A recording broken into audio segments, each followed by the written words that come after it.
안녕하세요. 아이머널스 고구마입니다. 오늘은 혈액 검사 중에서도 ABGA에 관한 영상을 만들어 보았습니다. 분명히 학부 때 공부했었는데 저는 그 부분을 날렸는지 어쨌는지 일을 시작하니까 하나도 모르겠더라고요. 근데 신규 때는 다른 거 공부하기도 바빴고 또 다시 공부하기도 싫어서 대충 노티만 하면서 일을 했습니다. 그리고 막상 공부를 하려고 마음을 잡았더니 영어로 된 공부 자료는 많은데 한국어로 편하게 공부할 수 있는 자료는 별로 없더라고요. 그래서 만든 오늘 영상은 작정하고 만든 간호사를 위한 ABGA 해석법 영상입니다. 기본 범위와 해석 순서만 외우면 ABGA를 쉽게 볼 수 있도록 최선을 다해 만들어 보았습니다. 아는 것이 힘이다 라는 말이 있는 만큼 오늘 영상도 재밌게 보시고 지식 능력치 플러스 1을 더함과 동시에 따봉과 구독도 눌러주시기 바랍니다. ABGA란 Arterial Blood Gas Analysis의 약자입니다. 말 그대로 동맥혈 안에 있는 가스 성분을 분석했다는 말이죠. 오늘 영상에서 살펴볼 항목은 세 가지입니다. pH, PaCO2, HCO3. 첫 번째 항목 pH, 수소이온의 농도 수치입니다. 혈액이 산성인지 염기성인지를 보여주죠.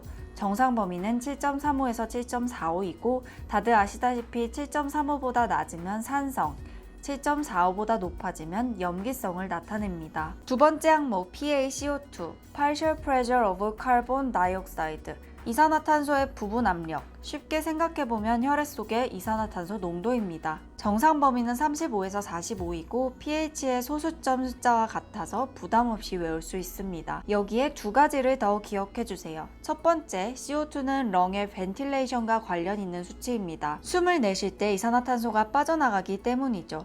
그래서 CO2 수치로 인해 문제가 생기면 레스피레토리, 호흡성 문제라고 부릅니다. 또 하나는 혈액 안에 CO2가 많아지면 바이칼보네이트 버퍼 시스템, 중탄산 완충계 라는 것에 의해 수소이온이 증가하게 되는데 이 수소이온이 산성을 띠기 때문에 결과적으로 CO2는 애시드, 산이라는 걸 기억하시면 됩니다. 그래서 이산화탄소의 수치가 45보다 높으면 산성, 35보다 낮으면 염기성을 나타냅니다. 세 번째 항목 HCO3. HCO3의 영어 이름은 바이칼보네이트, 한국말로는 중탄산이온입니다. 얘는 그냥 몸 안의 신진대사로 만들어지는 부산물 중 하나인데 정상 범위는 22에서 26입니다. CO2와 마찬가지로 얘도 두 가지를 더 기억해주세요. 첫 번째, HCO3는 키드니, 신장에 의해 조절됩니다. 그리고 HCO3로 인해 문제가 생기면 메타볼릭, 대사성 문제라고 부릅니다. 또 하나 HCO3는 베이스, 염기의 성질을 가졌습니다. 아까 CO2는 애시드, 산성이라고 했다면 HCO3는 반대로 베이스, 염기라고 기억하시면 됩니다. 그래서 HCO3의 수치가 26보다 높으면 염기성, 22보다 낮으면 산성을 나타냅니다. 자, 이렇게 해서 세 가지 항목을 살펴봤습니다. 한번 정리를 해볼게요. 우리 몸의 산염기 정상 수치는 7.35에서 7.45이고 CO2는 애시드, 산성이며 정상 범위는 35에서 45. 그리고 렁에서 조절된다. HCO3는 베이스, 염기이며 정상 범위는 22에서 26, 그리고 키드니에서 조절된다. 라는 것을 아셨으면 오늘도 축하드립니다. 이제 우리는 pH, CO2, HCO3를 이용해 ABGA를 해석할 수 있습니다. 방법은 간단합니다. 이해만 하시면 됩니다. 이제 4단계를 거칠 겁니다. 첫 번째, pH를 통해 애시도시스, 산성인지 알칼로시스, 염기성인지 구분합니다. 두 번째, CO2와 HCO3를 통해 환자의 문제가 레스피레토리, 호흡성 문제인지 메타볼릭, 대사성 문제인지를 구분합니다. 세 번째, 환자에게 생긴 레스피레토리 또는 메타볼릭 문제를 해결하기 위해 어떤 보상작용이 일어났는지 살펴봅니다. 네 번째, 마지막으로 보상작용이 일어났다면 효과가 완벽했는지, full, 좀 부족했는지, partial인지를 구분합니다. 자, 제일 쉬운 첫 번째 단계. pH를 통해 애시도시스, 산성인지 알칼로시스, 염기성인지를 구분합니다. pH의 정상 범위는 7.35에서 7.45였죠. pH가 7.35 이하이면 애시도시스, 산증, pH가 7.45 이상이면 알칼로시스, 알칼리증. 이거 진짜 껌이죠. 예시 두 개만 보고 넘어가겠습니다.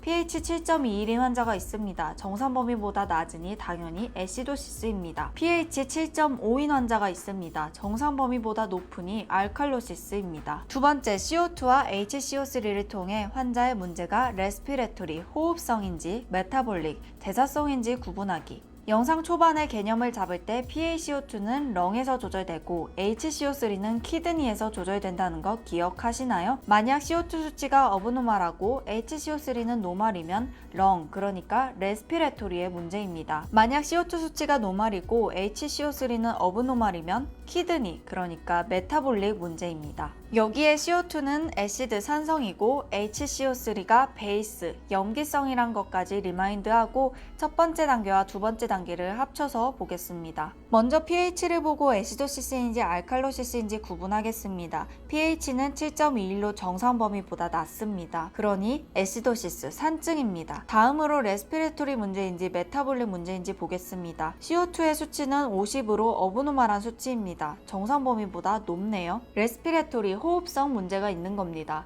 HCO3는 24로 정상 범위입니다. 확인한 문제를 합쳐서 읽어보면 레스피레토리 애시도시스, 호흡성 산증입니다. 다른 환자의 ABG입니다. 순서대로 pH를 보면 7.5로 정상 범위보다 높습니다. 알칼로시스, 알칼리증입니다. CO2 수치는 30으로 어브노멀한 수치입니다. 정상 범위보다 낮네요. 레스피레토리 호흡성 문제가 있습니다.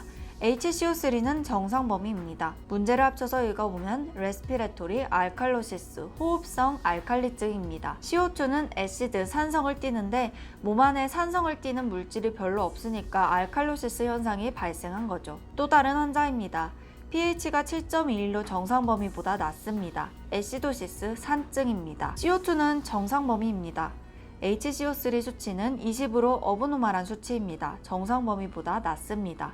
메타볼릭, 대사성 문제가 있습니다. 합쳐서 보면 메타볼릭 애시도시스, 대사성 산증이네요. HCO3는 베이스, 염기를 띠는데 몸 안에 염기를 띠는 물질이 부족하니까 애시도시스 현상이 발생한 겁니다. 네 번째 환자의 ABG입니다. pH가 7.5로 정상 범위보다 높습니다. 알칼로시스, 알칼리증입니다. CO2는 정상 범위입니다. HCO3 수치는 30으로 정상 범위보다 높습니다. 메타볼릭 대사성 문제가 있습니다. 합쳐서 읽어보면 메타볼릭 알칼로시스, 대사성 알칼리증입니다.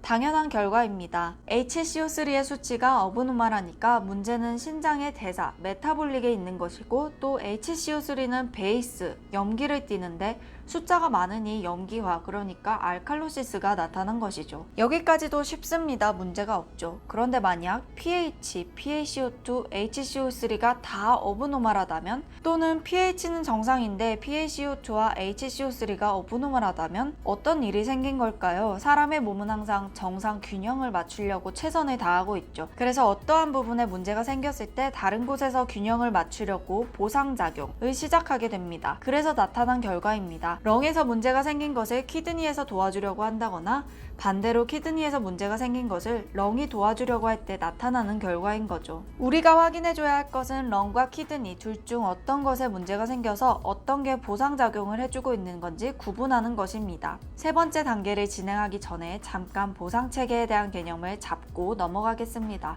이것도 쉬워요. 자, 렁, 레스피레토리에 문제가 있다면 키드니, 메타볼릭이 문제를 해결하기 위해 HCO3 수치를 증가시키거나 또는 감소시켜서 pH를 정상으로 맞추려고 할 겁니다. 예를 들어 레스피레토리 애시도시스, 호흡성 산증이 생겼다고 합시다. 그러면 pH는 7.35 이하일 겁니다. 산증이니까 이제 키드니는 염기성인 HCO3의 수치를 정상 범위인 26보다 증가시켜서 pH를 노멀로 만들려고 하겠죠.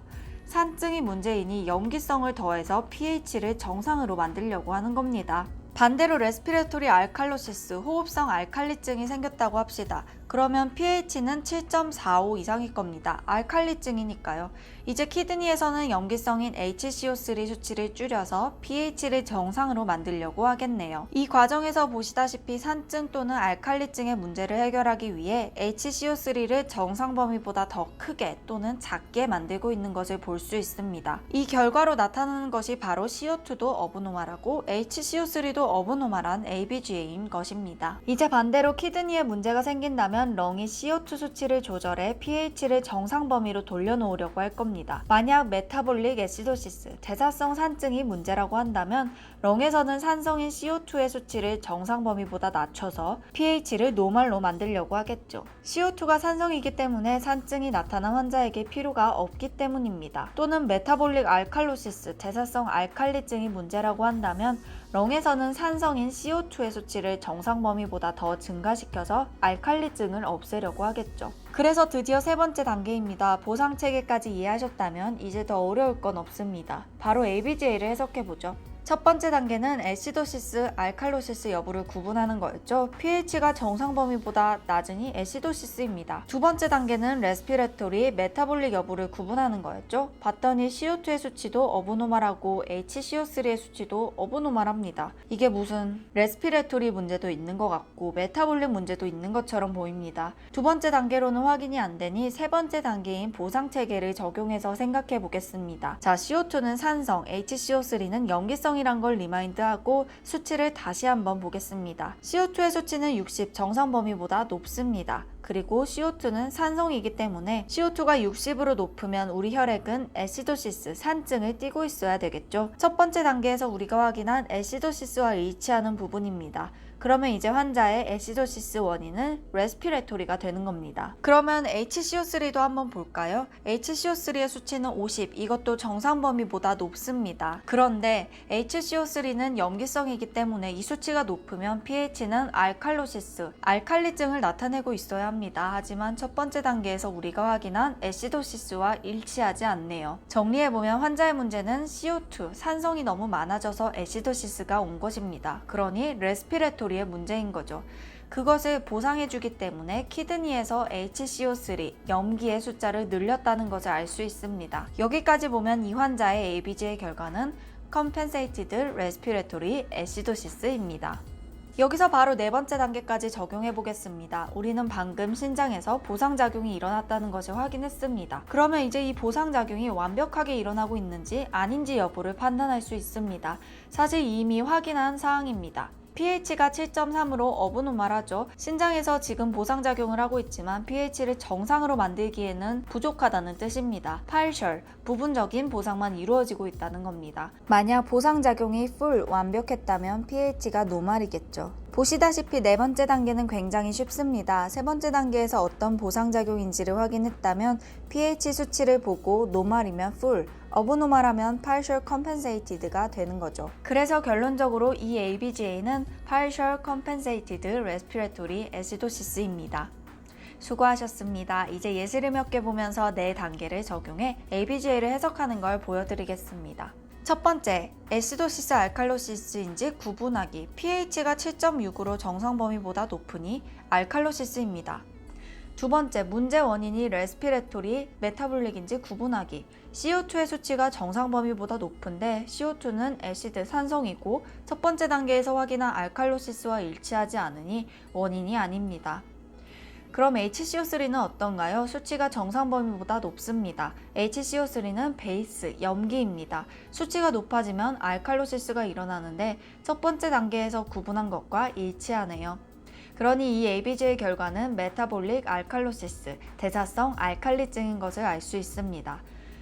세 번째 보상작용이 어떻게 일어나고 있는지 확인합니다. 두 번째 단계에서 메타볼릭 알칼로시스, 대사성 알칼리증이란 것을 확인했으니 문제의 원인은 키드니 쪽이고 렁은 pH를 정상으로 돌려놓고 싶어서 CO2 수치를 높여 compensated 보상을 해주고 있습니다. 네 번째, 그럼 이 보상작용은 효과가 있었나요? pH를 보니 아직 어브노멀합니다. 부분적으로만 보상이 되고 있습니다. 결론적으로 이 ABGA는 partial compensated metabolic alkalosis입니다. 다음은 심화과정 예시입니다. 첫 번째, 애시도시스, 알칼로시스 구분하기. 근데 pH가 정상이네요. 일단 넘어갑니다. 두 번째, 문제 원인이 레스피레토리인지 메타볼릭인지 구분하기. 그런데 보니 CO2 수치와 HCO3의 수치가 둘 다 어브노멀합니다. 둘 다 증가해 있죠. 이렇게 되면 첫 번째 단계에서 애시도시스인지 알칼로시스인지를 확인을 했어야만 문제 원인을 찾을 수 있는데 좀 난감합니다.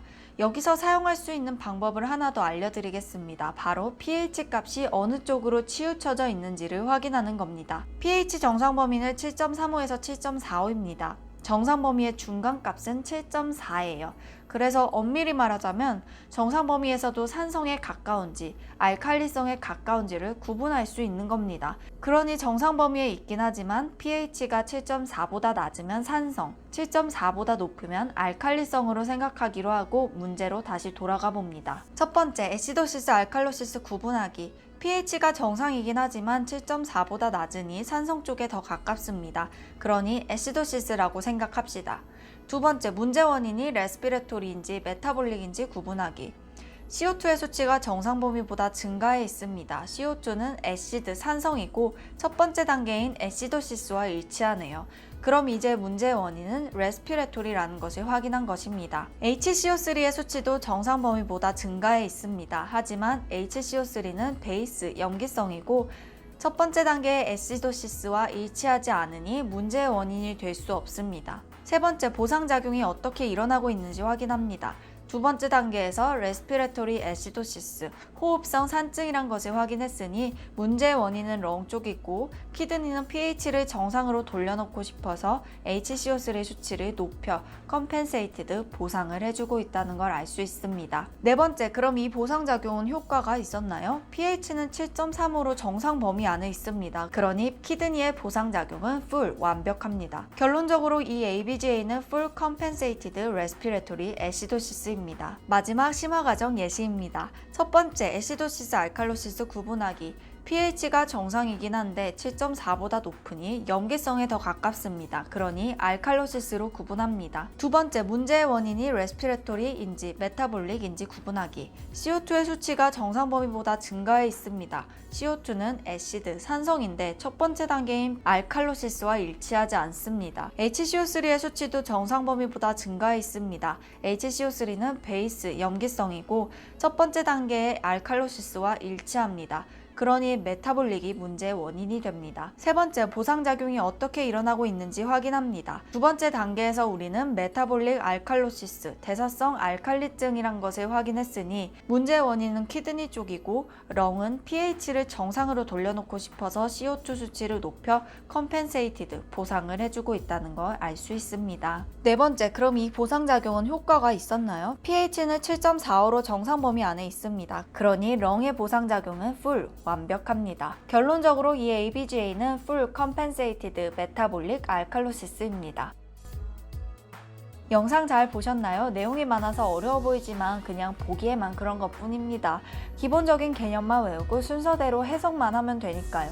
개인적으로 트릭을 써서 암기하는 것보다 이해를 하는 게 부담이 덜할 것 같습니다. 암기를 하면 자꾸 까먹기 때문에 다시 외워야 하는 수고로움이 있기 때문이죠. 그래도 정상 범위와 해석 순서는 외우셔야 하니 약간의 수고만 감수하시길 바라며 그럼 오늘도 좋은 하루 되시기 바랍니다.